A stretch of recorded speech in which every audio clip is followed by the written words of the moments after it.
Welcome back to the most unprofessional sports channel on YouTube. Welcome back to Swivel Chair Sports. I'm your host, Zach Merkel, here with the coast today, Aaron and Joe. Go and say hi, guys. Hi.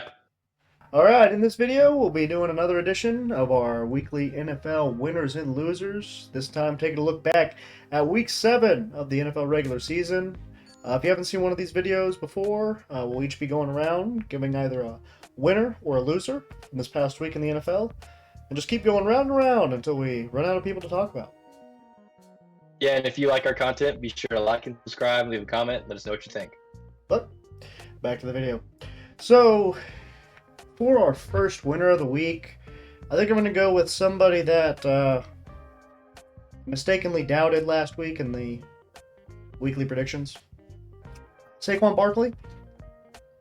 Visiting his old team up there in New York against the Giants, and just went off. Best game of the season so far, 176 rushing yards, only one touchdown, but he only got the ball 17 times. So they were beating the brakes off the Giants so much, he didn't really have to do anything more than he did. Over 10 yards a carry, which is just ridiculous, obviously, for any running back. But against a pretty good Giants defense at that. I mean, they have Dexter Lawrence, obviously, who's a big force up front. Brian Burns, who's obviously more of a pass rusher, but still a great defensive player all the same. And Saquon Barkley just made this look like, the Arizona Cardinals defense out there, which I'll actually get to later, didn't look too bad this week in comparison to what the Giants did. But yeah, Saquon Barkley, absolute stud. Further proven why he may be in contention for MVP even, but definitely Offensive Player of the Year this season. I'll leave the Steelers to the actual Steelers fan, and I'll throw out my first. Let me hear you say something good. I'll chime in when you throw it in there, but I'll go with the Packers defense. They did give up 142 rush yards, so that's not great, but they held Stroud to 10 for 21 for 86 yards. They got 4 sacks, so they were really able to limit that explosive pass game of Houston's there and continued their trend for what they've been doing previously in the season. And I think this is going to be one of the better defenses at the end of the season. So I don't think you want to be facing the Packers here in the playoffs. Fair enough. My first winner is I'm actually going to give you guys your credit for my first winner. And Chiefs are my first winner. 6-0. Simple as that. You guys are beat up as can be. Think that, one of the only teams maybe more banged up is the Niners. But that's more than any team pretty much. So for you guys being down your top receivers, running back, what else you guys got? I know you got more than that. 2 top 3 receivers, 3 out of the top 4 receivers, top running back, top corner, second best corner. Second corner, yep, that was the one I was missing. So, you guys are down your best players, and at the same time, you guys are only undefeated team in the NFL at the end of the week. So, congrats to you guys. I always say, as long as 15's back there, you have a chance, even on his down year right now. This is nowhere near what we're used to seeing, but nonetheless, the name of the game is to win, and you guys have done exactly that. So, congrats to you guys. And just like that, the rich get a little bit richer, huh? Obviously, if you haven't heard the news, DeAndre Hopkins has been traded to the Kansas City Chiefs this morning in exchange for a 5th-round pick that could turn into a 4th-round pick, I would assume, depending on how many games he plays with Kansas City. Obviously, we saw Davante Adams go up to the New York Jets. We saw Amari Cooper go up to the Buffalo Bills. Whether or not the Davante Adams trade is going to be much to write home about, to be seen, but obviously Cooper making an impact in his first game as a Buffalo Bill, so the Chiefs needed to go out and make some sort of improvement at the wide receiver position, especially after Juju Smith-Schuster went down this past week with a hamstring issue, I believe. So being out 3 of your top 4 receivers, Chiefs felt desperate enough to go out and get a guy like DeAndre Hopkins on, I believe, the last year of his deal. So not probably a long-term situation here unless he signs, an extension at the end of the season. But all in all, pretty good pickup in my opinion for the Chiefs. Probably the second best option I thought we had outside of Amari Cooper going into this trade deadline. So much preferred over Cooper Kupp in my eyes. Less injury concern there. DHop's been much more durable throughout his career, only missing, really 2 seasons of substantial amounts of games where he's missed at least more than 1 or 2. So outside of that, pretty healthy career. Last year had over 1,000 yards with Will Levis and a washed up Ryan Tannehill throwing him the ball. So I expect him to mesh right into that Kansas City offense and be a big improvement over what they've had at that wide receiver position so far. So obviously another big win for the Chiefs this week. First loser of the week. Tough one. I'm going to go with Baker Mayfield. One, because he lost this week, obviously. Tough loss against a really, really good Baltimore Ravens team, though. So I was more on the defense than it was on them. I mean, you're not going to beat many teams whenever your defense allows 41 points. But big reason I got him as a loser this week, he lost Godwin for the year. He lost Evans for at least a few weeks. 2 of the best receivers in probably top 20, at least top 25 receivers in the league, I'd say. Sucks for Mike Evans specifically. Just got his 100th career receiving touchdown this week. Probably going to end up missing out on 1,000 receiving yards depending on how many weeks he's going to miss, because they're saying at least till week 11, so could be longer than that. I believe it's a hamstring. That could always linger. Chris Godwin definitely out for the season. I think they're fearing like some sort of, is it Achilles injury or is it a knee injury? No, it's fractured ankle. Fractured ankle. Okay. Is having surgery this week. Dislocated, I think. Yeah, I knew that it was like a hip drop type of tackle. That they're looking into that or something, see if it actually was a hip drop or not. But sucks for Baker Mayfield. His number one target now is probably going to be that rookie out of Washington, Jalen McMillan. Really puts a damper on any chances he had. Obviously, outside chances, dark horse MVP candidate, but he was looking like he was going to make a run at that trophy this season, and now I can't imagine it's going to be very easy missing Godwin and Evans for a significant period of time. So, tough week for Baker. Yeah, I had them as well for those same reasons. We're really going to get to see kind of how Baker's grown and what he's made of with, losing those 2, all-star caliber players. But my first loser is going to, it'll be fun to see. I got the 49ers. Yeah, they're banged up, but they're 3-4. So they're much more in the muck fighting for their division than I think a lot of people expected them to be at the beginning of the season. Real banged up. Debo's got pneumonia. Ayuk is now out for the season. So things aren't really getting any better for them, and they're going to have to rely on some of these young guys. Ricky Pearsall got his first career reception, so that's Callan. Great. He's going to – yep. So some of these young guys are going to have to step up to help Brock Purdy out and carry this offense. Yeah, hopefully Juwan Jennings can get back soon, because he's probably the best receiver they got available right now, depending on how long Debo's out. It's ridiculous. If it's not one thing, it's another right now for them. I had both of what you guys said. I had both of those on my losers list. So my first one is going to be Deshaun Watson and then the Browns. So the Browns really losers. Deshaun Watson, because just to add insult to injury, he's dealt with everything. We already know of all the other stuff. He's had an awful season. Fans booing him. People don't want him. And then he goes and tears his Achilles. So, I mean, you never want – sorry, I can't say you – for us 3, none of us want to see that be the way that happens. But then I put the Browns fans as losers. That I just don't see. I don't think that's right. Guy tears his Achilles, his livelihood, his career is on the line, and you guys start going crazy and cheering. I mean, I understand you want him out, but I think that's low. But at the same time, it's the Browns, so I kind of shouldn't be too surprised. Trash organization, just trash around trash. It seems like. But yeah, I got them as my losers for that. Browns organization, though, maybe they get Jameis. Maybe he's the guy. So, I don't know. Maybe wide receivers and stuff are probably the winners. At least they're gonna get the same play, but have hope for better. Yeah. Yeah, like you said, not It the was way. it was interesting that they listed Jameis as the third QB. That was weird. Yeah, that was weird. Hey, but that's been like that for a while. Hmm. That's why they didn't. Well, from what I knew, because they, that's the reason why they didn't trade him like this offseason. Thompson Robinson.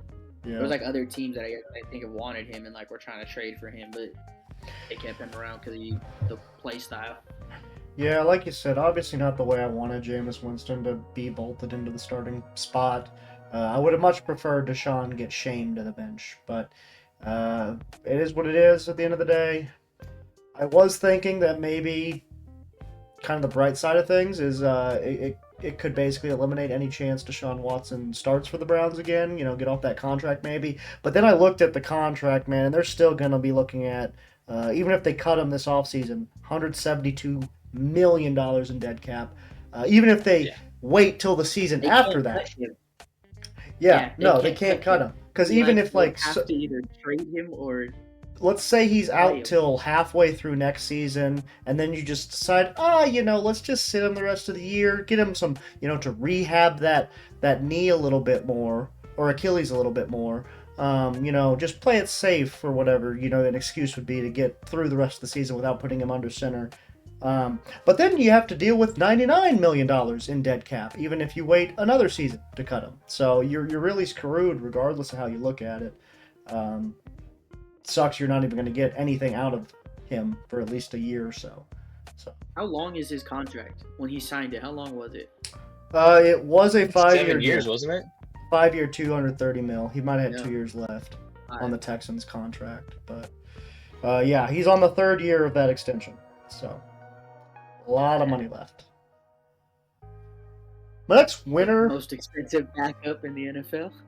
Yeah, we may be looking at it. After this year. Him and the Giants. Yeah, because it looks like Drew Lock might take over here soon. My next winner I got is Detroit Lions. Big W this week. Taking command over their own destiny for the rest of the season, knocking off the Vikings, getting the tiebreaker against them, and matching records with them at this point now. Both at 5-1, right? Or 6-1? 5-1. So yeah, huge for the Lions. Now sitting driver's seat of that really, really tough NFC North division where we may be looking at 3 playoff teams, really, really more than likely at this point, and possibly all 4 fighting for a playoff spot, with the Bears being a little feistier than a lot of people had thought going into the year. So really, really big win for them. Especially coming off a devastating Aiden Hutchinson injury. They need, to get as much wins at this point in the season as they can, because down the stretch, they're not going to be able to rely on that pass rush as much as they probably would have thought they'd be able to. So hopefully you can develop those young cornerbacks, that young secondary that you have back there throughout these next few weeks and get them ready for the playoff push. But yeah, big win, puts you in the driver's seat for the remainder of the season, at least at this point. Yeah, my next winner is Davante Adams. You get to go play with your old friend Aaron Rodgers. He goes 3 receptions for 30 yards. Sure, he goes from 1, 2, and 5 team to another. That just seems like nothing's clicking, but he gets to play with his buddies. So Davante Adams. Yeah, that's basically every reason you just stated is why he was a loser for me. So. My next winner is I'm gonna take the Pittsburgh Steelers. A win's a win, so I'm gonna be happy with it. Mike Tomlin made the switch. He owned up to it. He even said like he was the one that made the decision to start Russ. Like it was completely his choice, and it looked freaking good. I'm not gonna get into all the details. If you watched the game at all, I mean, it was the Steelers looked real good. Defense balled out. Did their part, and then on top of it, the offense just ran real smooth and guys look good. So, I mean, I'm happy with it. Hopefully there's no more injuries, and hopefully this isn't just a little tease into just nothing. Like if this is the peak, this is bad. So other than that, a dub's a dub. I'm gonna take it.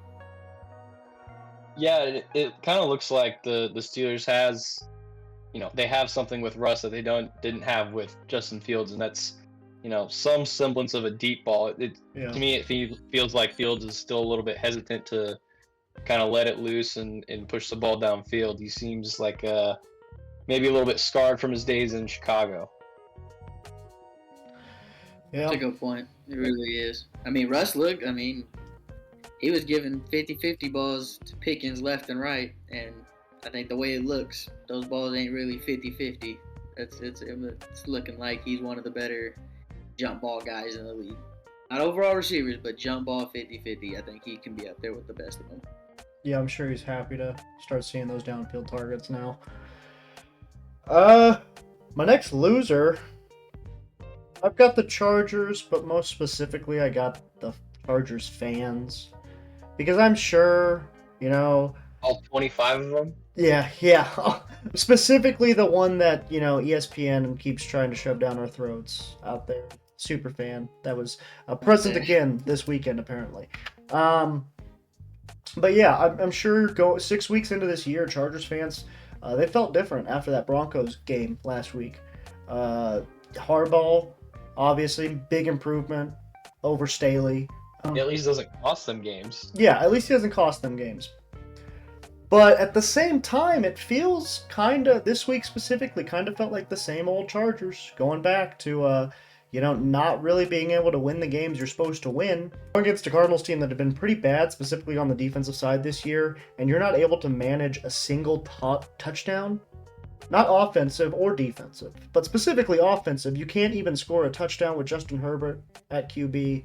The run game that you've been able to produce this season as well, for some reason just got abandoned, it seemed like, this game, where J.K. Dobbins only got 14 carries, granted for 40 yards, so maybe it just wasn't working very well, and that's why you went away from it. But that's been kind of the backbone of that Chargers offense this season, and it seemed like they kind of abandoned it in a game against a run defense that isn't very good in the Arizona Cardinals. So, gotta be a little concerned, I think, for at least this season. Obviously, there's room to grow after this year, and you can kind of look at this as a rebuilding year for the Chargers anyways, with the lack of receiving targets that they have on the outside.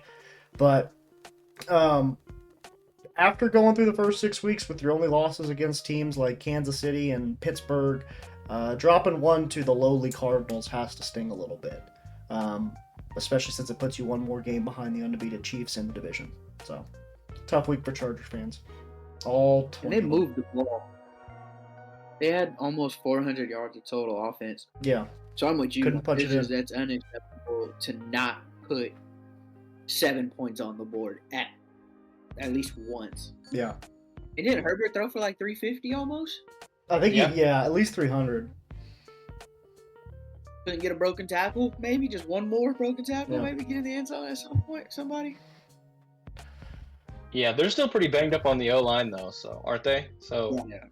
I mean, that obviously is a big contribution to the run game, but you expect them to be able to get in there one time with how well they move the ball. I know Chargers fans are already pissed they took Joe Alt over Malik Neighbors, on Twitter at least, so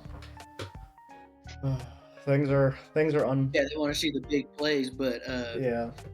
I still think the Chargers made.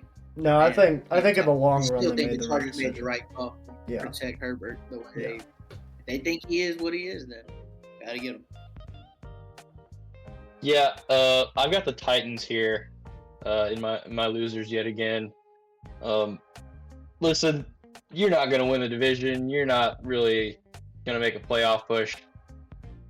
You might as well throw Levis back in there. You drafted him relatively early last year, so you might as well ride with him and give him some experience. He played last year. He started this year, so you might as well keep riding with him. I don't see the downside to playing him. I know I've said in the past that sometimes it's better for them to sit behind a guy for a year and get some experience, but his confidence already been ruined, you could say. He's already a broken man. So yeah. Might as well just throw him out there and see if he can sort of figure it out on the run. So, I've got the Titans in my losers. Well, and like the backup part of it, like part of it is sitting behind a decent, like you're backing up a decent quarterback. They don't have to be an amazing guy. Like Mason Rudolph is still pretty fresh when it comes to starting. Like he has more experience, but not by much. So I mean, it's different when you look at like just we'll go Steelers with Russ and Fields. Like at least Russ is a 10-year vet. Like he's been there, done that. So yeah, I'm with you. I don't really see the downside. If anything, you're still gonna end up with a higher draft pick. Just go with the young guy. My next loser is the Carolina Panthers. I mean, we know they're bad.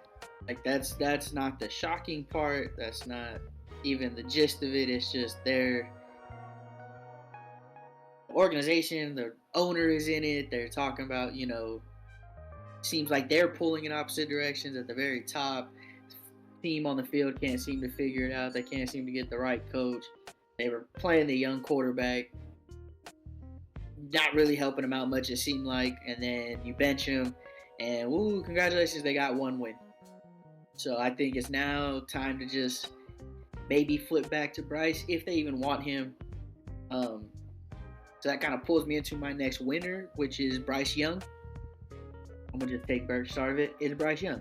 There's rumors that people are calling about him that want him. That's what they say. They're not just calling about him. They want Bryce Young and are trying to get a feel for him. So, I mean, good for him if that's the case. If anything, it puts pressure on them to maybe play him or start him.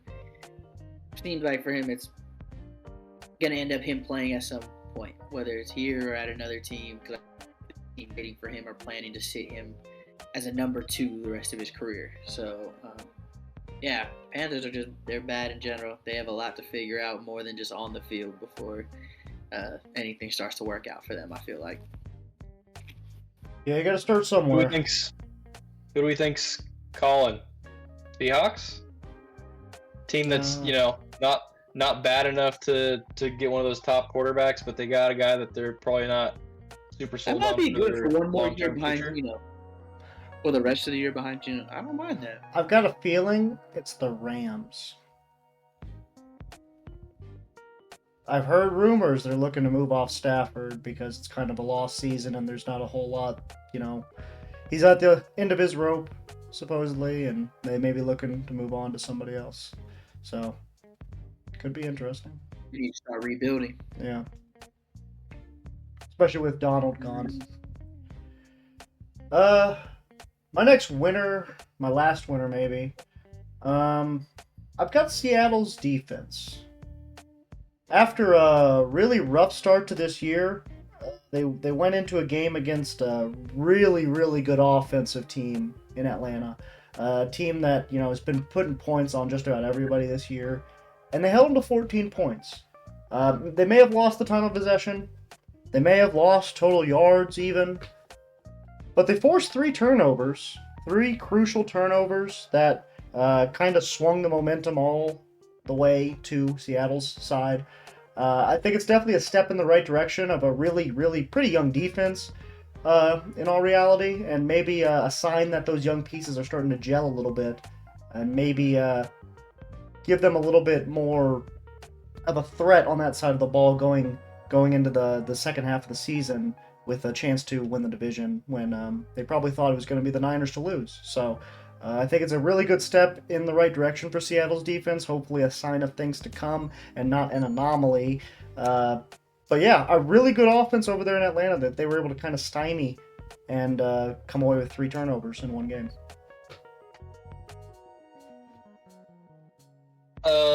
I've got, as a winner, one of those soft guys out of New England. I've got Drake Maye. Didn't play, great, but didn't play bad. 276 yards. Not super efficient passing wise. 26 for 37. Not terrible. 2 touchdowns. Didn't turn the ball over. So, he's not looking bad. Not looking bad for his first couple games. They just absolutely couldn't run the ball, so it was just kind of thrust upon him to go out there and try and win that game.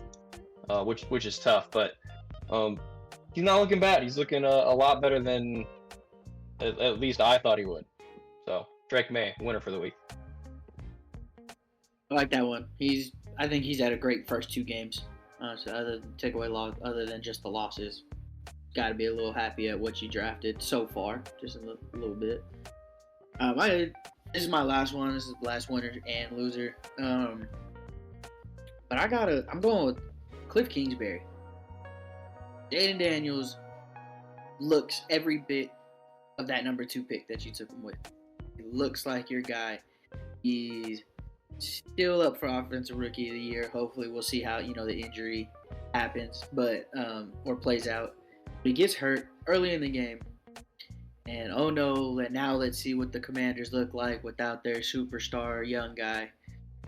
Well, it was almost like a Jaden Daniels type game. Marcus Mariota went 18 of 23, 205 yards, 2 touchdowns, with another 34 rushing. Jaden Daniels, he doesn't have that kind of speed anymore. Mariota doesn't, but you question the Commanders, and Marcus Mariota picked up like nothing, as if, he could run that offense and be as successful, at least wins-wise. So good for Kliff Kingsbury after the way he got ran out of Arizona and how that all ended. To see him doing this right now with them, it's good to see. So good for him. Yeah, it's cool to see Mariota have another good game. Just filling in. I'd be real happy just a couple more. Just let me get another 1 or 2 in there to see. My last one, I've got loser Daniel Jones. As a guy who was riding for him a year and a half or so ago, we're probably witnessing the end of a chapter for the New York Giants as he goes into matchup against the Pittsburgh Steelers this week. Currently at 2-5 on the season. A defense that's probably going to beat the shit out of him. To be quite frank, defense that's probably going to limit him to no more than 1 touchdown if he's lucky. And a defense that I think may end his career as a starting quarterback in the NFL. Because I've got a feeling that after this week, it's going to be finally time to move on to Drew Lock for the season, officially, and see what he's got, because he's sitting at 2-6 after a presumable loss. I don't really know what else you have to lose. So, shout out to Daniel Jones, and interesting career. And I guess you could throw Drew Lock in there for the losers, because if he does just get named a starter, he's just first game Steelers defense, bang. So that could be really rough for him. Start the Steelers defense in fantasy this week. Got it. Yeah, for sure. I'll throw the Giants in there, just kind of pile on as the losers as well. Not only did they lose to a division rival, the Eagles, they lost to a division rival that they let Saquon Barkley go to. And did he have a game? So I'm sure that just stings a little bit more, especially in the Hard Knocks episode where the owner, I believe it was, said that he would just be sick if he went to a team like the Eagles, and by golly, did he ever. So, yeah. He was 13 Giants. yards away from his career high, they said. 13 yards away. I don't know if he took himself out, but boy, that man should have went out. They asked him. Yeah, they asked him. He's like, do you want it? You're 13 yards away. He's like, let the young guys eat. Good for it. He should have went out there and ate for 2 more carries. Yeah. He probably would have had another 80 yards and another touchdown. Yeah. Good for him. Good for him. Dude. Go ahead, Aaron. Just to add on here, boy. Yeah, just Giants, massive losers. Well, I think that'll do it then, unless y'all got anything else. This has been the Most Unprofessional Sports Channel on YouTube, Swivel Chair Sports. I've been your host, Zach Circlebark Burkle, here with the ghost today, Aaron and Joe. Go and say bye, guys. Bye. All right, make sure to comment down below your biggest winners and losers of Week 7 of the NFL season. Make sure to let us know what you think of our decisions for the biggest winners and losers of this past week. And be on the lookout for more videos upcoming on this channel. Most importantly, deuces. Have a good day.